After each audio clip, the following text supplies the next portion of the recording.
കൊല്ലങ്കോട് ഊട്ടർ അയ്യപ്പൻ വിളക്ക് മഹോത്സവത്തിന്റെ പരിപാടികൾ തുടരുന്നു. രാവിലെ ഗണപതി ഹോമത്തോടെ ഉത്സവത്തിന്റെ ആചാരച്ചടങ്ങുകൾ തുടങ്ങി. ഉഷപൂജയ്ക്ക് ശേഷം ലക്ഷാർച്ചനയുമുണ്ടായി.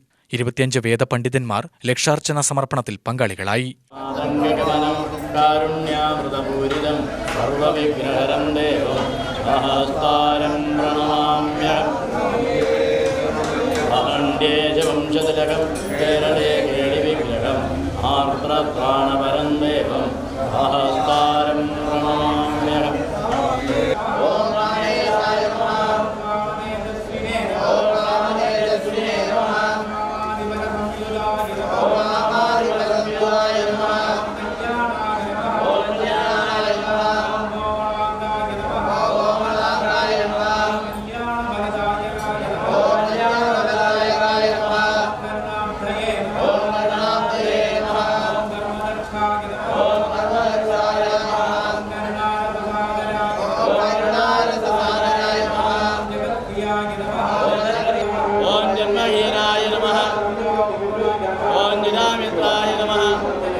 ओम जनगेनाभिभूजिताय नमः।